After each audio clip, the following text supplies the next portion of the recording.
बिस्मिल्लाहिर्रहमानिर्रहीम। अज़ीज़ तलबा अस्सलाम वालेकुम। मैं मोहम्मद अदनान आबिद ज़ाविया स्कूल सिस्टम के साथ हसन जमात उर्दू के लेक्चर नंबर 15 के साथ। अच्छा अज़ीज़ तलबा, जैसे कि हमारा सबक जो है बेहतरीन तालिब इल्म की खूबियाँ ये चल रहा है और इसमें हमने मशक़ का हल, आज जो है मशक़ का हल के हवाले से सवालों के जवाब जो है वो मुकम्मल करेंगे। तो इधर ये हम तवज्जो करें, आप इसमें सवाल नंबर 1 देखें। असद के हम जमात किस मुकाबले की तैयारी कर रहे थे? पहला सवाल है, इसका जवाब देखें। असद और उसके साथी महाना बोर्ड सजाने की तैयारी कर रहे थे। तो ये जो है ये पहले सवाल का जवाब है। इसी तरह दूसरा सवाल देखें। प्रिंसिपल साहब ने बच्चों को कहाँ जाने की खुशखबरी सुनाई? जवाब इसका नोट करेंगे आप। प्रिंसिपल साहब ने बच्चों को कैंपिंग पर जाने की खुशखबरी सुनाई। सवाल नंबर 3 है, कैंपिंग के जरिए बच्चों को क्या सिखाया जाता है?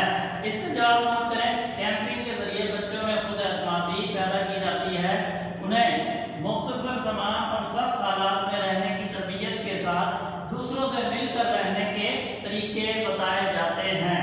ये इसका जवाब हुआ। इसी तरह सवाल नंबर 4 देखें। असद ने फैजान को क्या मशवरा दिया? असद ने फैजान को खेल से मुतल्लिक मज़मून हेल्थ एंड फिजिकल एजुकेशन के इंतखाब का मशवरा दिया। अब आए हम सवाल नंबर 5 की तरफ। मिसाली तालिब इल्म की 5 खूबियां बयान कर दी हैं। इसमें आप देखें, पहले नंबर पर है, मिसाली तालिब इल्म हमेशा नज़्म व ज़ब्त की पाबंदी करता है। दूसरा पॉइंट, अपने साथी तलबा की हमेशा मदद करता है। इसी तरह तीसरा पॉइंट, असातिज़ा की इज्जत करता है। चौथे नंबर पर देखें, अपनी जिम्मेदारियां ऐसे तरीके से अंजाम देता है।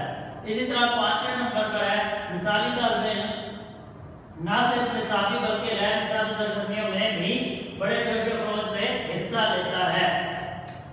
तो यह है आज का लेक्चर नंबर 15। आपने इसे अच्छे तरीके से याद करना है। अगर कोई बात ना समझ आई हो तो स्कूल के नंबरों से पता कर सकते हैं, आप लोग रब्ता करके। बस सलाम, शुक्रिया।